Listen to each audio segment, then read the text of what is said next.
je suis Émilie Mettet et aujourd'hui je vais vous parler de la prochaine nouvelle lune qui aura lieu ce soir dans le signe de la Balance.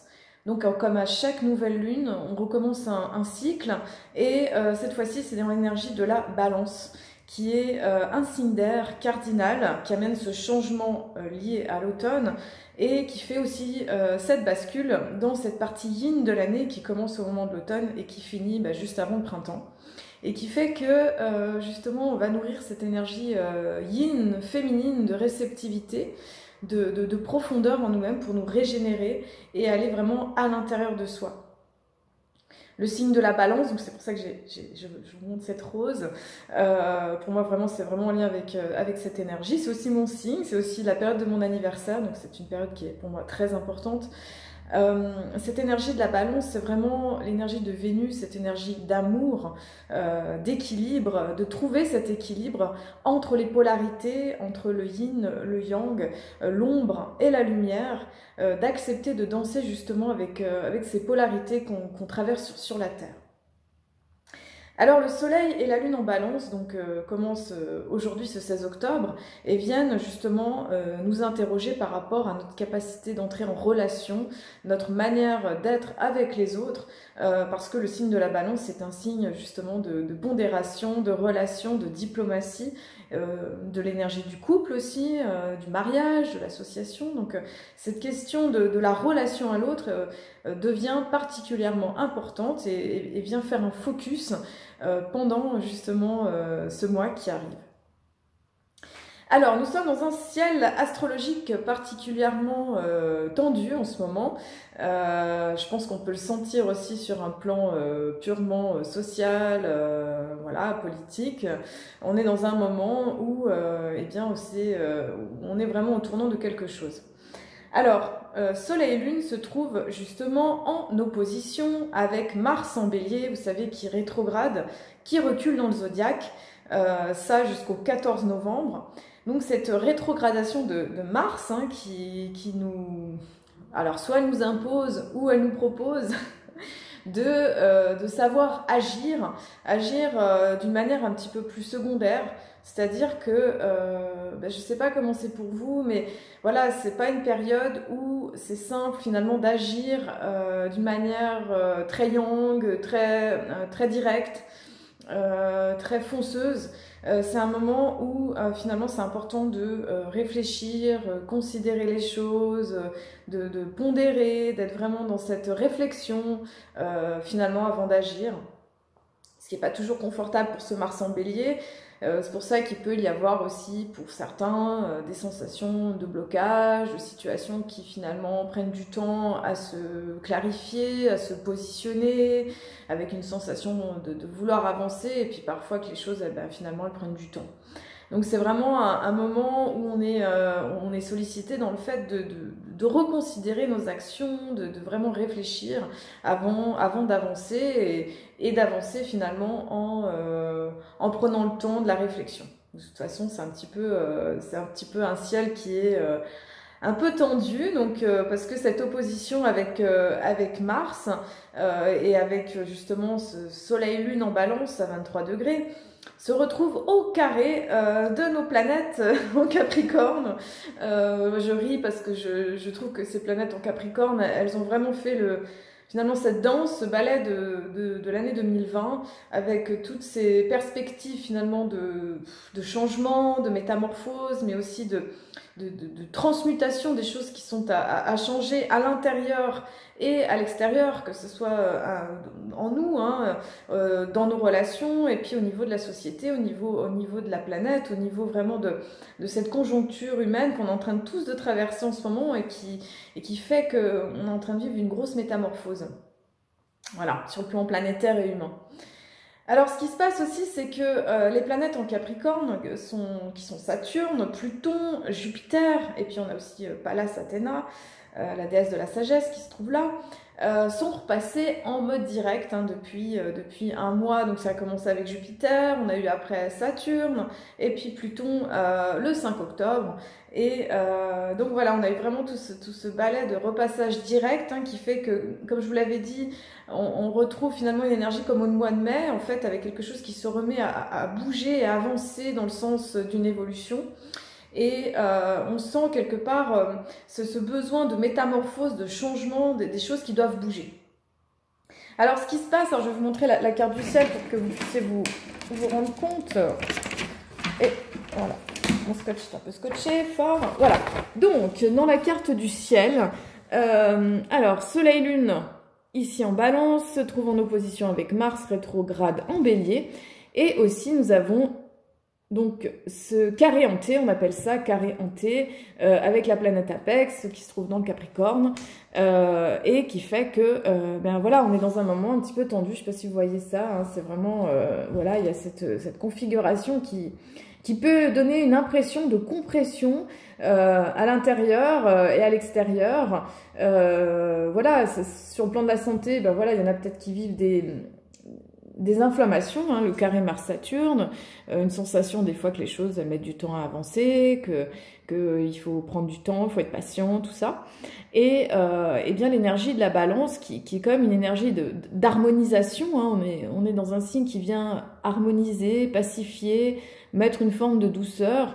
Eh bien, on va dire qu'elle est quelque part un petit peu comprimée, un peu mise au défi avec ces planètes là dans le Capricorne et dans le Bélier. Il y a vraiment quelque chose qui pousse vraiment à reconsidérer, à se recentrer, à prendre du temps, à essayer de trouver un équilibre en soi. Enfin, il y a vraiment toutes ces questions, tous ces enjeux qui sont posés en ce moment. Alors le carré avec le Soleil-Lune, Saturne et Pluton, donc on a un carré avec Soleil-Lune et puis Saturne, pardon, hein, peut donner une impression, donc on a plusieurs tendances, ça peut donner une sensation de réflexion, de prendre son temps, de devoir structurer les choses, d'être patient. On est vraiment dans un moment où on pose les choses, on y va doucement, il y a vraiment cette idée-là. Soleil-Lune aussi carré à Pluton, donc on est dans un moment, on va dire, assez plutonien, c'est-à-dire c'est une période quand même de traverser des ombres où, eh bien, soit les ombres nous sont révélées, que ce soit à l'extérieur, ou aussi à l'intérieur de nous, des choses qui sont cachées, des choses inconscientes, des choses qu'on a besoin d'intégrer dans notre psyché. En plus, on est vraiment dans cette phase de l'automne hein, qui demande d'intégrer ces ombres à l'intérieur de nous. Alors, comme je vous le dis souvent, c'est pas quelque chose de négatif en soi. Ces ombres, c'est vraiment à la fois tout notre potentiel, nos dons, nos talents, tout ce qui est caché, tout ce qui donne une forme de force, de puissance.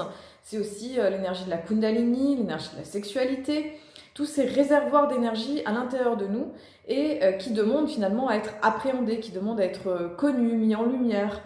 Donc on est vraiment dans un moment où il y a voilà, cette plongée un petit peu dans quelles sont aussi nos limites intérieures, nos contraintes intérieures, ce qui peut faire blocage, et puis de mettre en lumière ces blocages, d'en faire quelque chose en fait, de pouvoir peut-être dissoudre en fait ces croyances en fait aussi à l'intérieur de nous qui peuvent justement nous limiter, qui peuvent nous empêcher d'agir dans le sens de ce qu'on voudrait voir, être, faire, créer, voilà.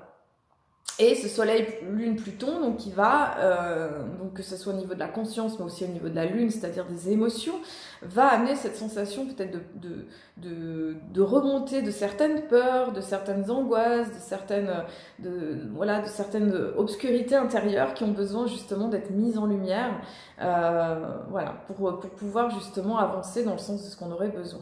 Et puis c'est pareil sur le plan collectif, hein, ça veut dire que sur un plan collectif, c'est un peu comme un temps de révélation, c'est un peu comme un temps où les choses, comme en alchimie, où il y a vraiment ce signe de la révélation, des choses qui sont montrées, des choses qui commencent à être visibles. On montre l'invisible, c'est ça un peu l'énergie de Pluton, l'invisible est mis en lumière. En fait, on voit un petit peu ce qui est caché, ce qui n'est pas forcément toujours beau, toujours harmonieux à l'intérieur et à l'extérieur. Voilà, donc c'est assez intense, assez tendu. On a aussi, donc encore comme opposition, enfin comme moment aussi qui renchérit ce que je viens de vous dire, donc on a cette opposition justement entre Mercure en Scorpion et Uranus. Et Mercure aussi, ce qui s'est passé, enfin ce qui se passe, c'est qu'elle est passée rétrograde le 14 octobre et ça pour environ 3 semaines. Donc quand Mercure rétrograde, c'est le moment où c'est important de nettoyer notre mental, nos idées, notre manière d'être en relation. C'est un moment où c'est important de revoir les choses, où il peut y avoir parfois des pannes sur des objets ou des choses comme ça. Mais surtout, c'est vraiment un moment où c'est important de réfléchir, de reconsidérer les choses, les projets. Et finalement, l'énergie de Mercure, elle va à l'intérieur. Et c'est souvent un excellent moment d'introspection pour aller au-dedans. Ce qui se passe, c'est que Mercure, donc, il était déjà rétrograde, enfin, elle était déjà rétrograde l'année dernière dans le signe du Scorpion, du 1er au 21 novembre. Alors, je ne sais pas si vous vous souvenez, pour vous, quand est-ce que c'était, mais c'est intéressant de voir peut-être qu'est-ce que ça a soulevé chez vous pendant cette période, qu'est-ce qui a été mis à la conscience, qu'est-ce que vous avez révélé, travaillé, où est-ce que vous en êtes avec tout ça. En tout cas, dans le signe du Scorpion, qui est quand même un signe de profondeur, de lucidité, d'intuition, d'aller voir en fait ce qui est caché, de ce qui est d'aller besoin un petit peu de décortiquer en profondeur. Hein, c'est le Mercure du détective, des personnes qui vont voir ce qui est caché, ce qui est secret, qui a besoin de percer à jour les choses.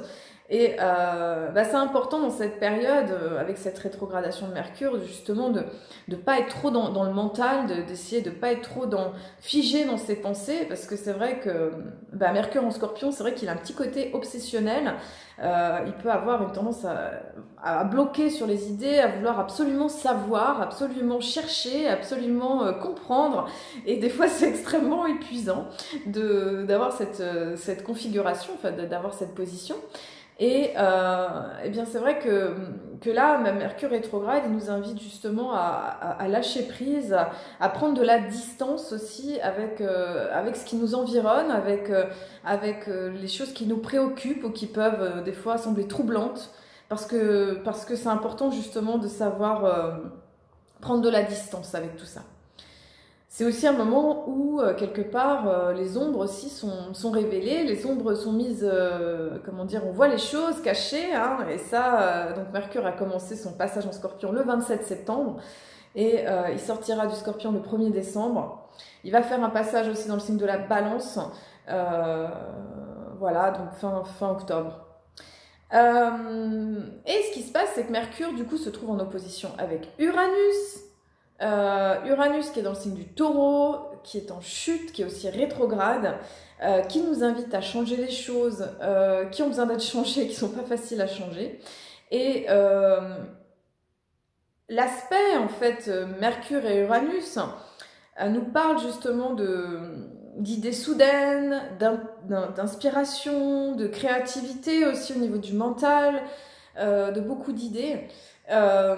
C'est vrai que Uranus, on dit que c'est l'octave supérieure de Mercure, parce que Uranus, c'est vraiment cette inspiration, cette énergie qui vient un peu de la foudre, cette énergie d'inspiration divine, hein, qui fait que justement il y a des idées comme ça qui descendent, et un côté un peu canal. Et les deux qui sont en opposition, c'est pas tout le temps simple, parce que c'est deux signes fixes, qui pourraient amener des idées fixes, qui peuvent amener aussi de la nervosité, qui peuvent amener des insomnies, qui peuvent amener des situations un petit peu imprévues, des changements de situation, des revirements de situation. Je dirais que dans ce moment, dans cette opposition Mercure-Uranus, c'est important de savoir prendre du recul, de savoir se recentrer, de savoir finalement faire des choses toutes simples qui ne nécessitent pas forcément de la réflexion ou de solliciter son mental, de savoir un petit peu se ressourcer, aller dans la nature, faire du sport, faire des choses en fait qui sollicitent le corps, parce que c'est vrai que là le mental il peut être vite en surchauffe. Et c'est important de faire redescendre la température à ce niveau-là, parce que on est vraiment dans ce ciel tendu, hein. Je vous le remontre. Voilà, je vous remonte le ciel. Donc là, on est dans cette opposition Mercure et Uranus, donc qui est aussi là et qui eh bien, qui fait que, eh bien, on pourrait être aussi des chercheurs de vérité, en fait, qu'on a besoin de comprendre des choses. Peut-être qu'il y a des vérités qui vont apparaître, et peut-être que des fois, c'est bon aussi de s'en distancier, parce que pour pas se laisser ronger par les énergies ambiantes. Et oui, je dirais que c'est vrai qu'on est dans une intensité cette année 2020, avec toute cette histoire un peu internationale, avec le Covid, avec tout ce que ça vient amener comme mesure au niveau social, au niveau de nos différents pays, et que finalement tout ça c'est pas si simple tout le temps à vivre, à gérer, et que ça demande de démêler le vrai du faux. Voilà. Et puis des fois c'est bon de se distancier un petit peu de tout ça pour se régénérer aussi, parce que mine de rien c'est pas anodin, toutes ces énergies, elles sont particulièrement confrontantes. Et elle nous montre un petit peu, des fois, où est-ce que les choses se positionnent sur un plan personnel et sur un plan mondial. Alors, une autre position qui est assez importante aussi en ce moment, donc c'est Vénus en Vierge et Neptune en Poisson. Donc, on a aussi cette opposition qui vient un petit peu nous faire traverser. Vénus en lien avec Neptune, c'est à la fois la traversée de l'idéal, l'idéal amoureux, l'idéal artistique, l'idéal de vie, en fait un côté un peu lié au rêve. Ce qui se passe avec Neptune, c'est que des fois, le rêve, il peut être en lien avec l'illusion. Ça peut être un moment où on peut retraverser des formes d'illusions affectives, relationnelles, surtout qu'on est en lien avec la balance, hein, parce que le maître de la balance, c'est Vénus. Et là, elle est dans le signe de la Vierge, donc elle est dans un signe là qui prend quelque part un peu de distance, qui réfléchit, qui a besoin un petit peu de considérer les choses, qui est peut-être un petit peu plus réservé, même si une Vénus en Vierge, elle peut être aussi particulièrement sensuelle, mais qu'elle va pas forcément le montrer comme ça, et que voilà, elle aime bien, elle a besoin d'intimité. Mais en tout cas, voilà, il y a cette opposition entre ces deux-là, et Neptune un petit peu nous montre un peu ce rêve, cet idéal, et puis il peut quelque part nous illusionner ou nous tromper sur des fois certaines relations, certaines envies, ou certaines choses qui apparaissent, hein. C'est un petit peu le chant des sirènes, la traversée avec Ulysse de ces univers-là, et se voir aussi comment... alors, j'aime beaucoup cette idée, en fait, de traverser l'illusion ou de la désillusion. En fait, de voir justement quand il y a quelque chose qui tombe, que ce soit au niveau d'une relation, d'une manière de fonctionner, d'essayer de comprendre, en fait... pourquoi en fait on a besoin de ça pour continuer à rêver, pour continuer à se nourrir de quelque chose qui va un petit peu enjoliver ou embellir la réalité, parce que finalement ça nous fait du bien.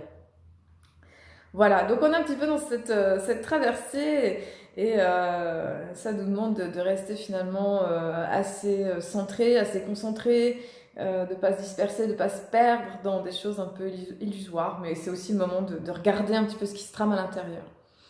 Surtout que Neptune, en fait, ce qui est sympathique, c'est qu'elle fait un aspect en sextile avec Saturne, Pluton et Jupiter. Donc, elle vient mettre de la douceur aussi dans cet aspect un peu brut de décoffrage, de cet aspect très lourd, hein, très terre, de Saturne, Pluton et Jupiter, qui amène vraiment cette espèce d'énergie qui est longue à bouger, qui nous montre toutes les vieilles structures obsolètes qui ont besoin de se déconstruire.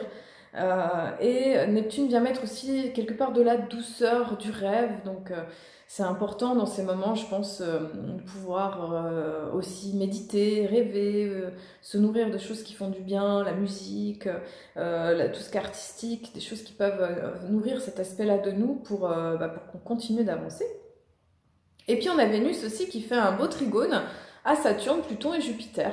Donc qui est aussi dans une position à la fois de construction, de profondeur et d'expansion.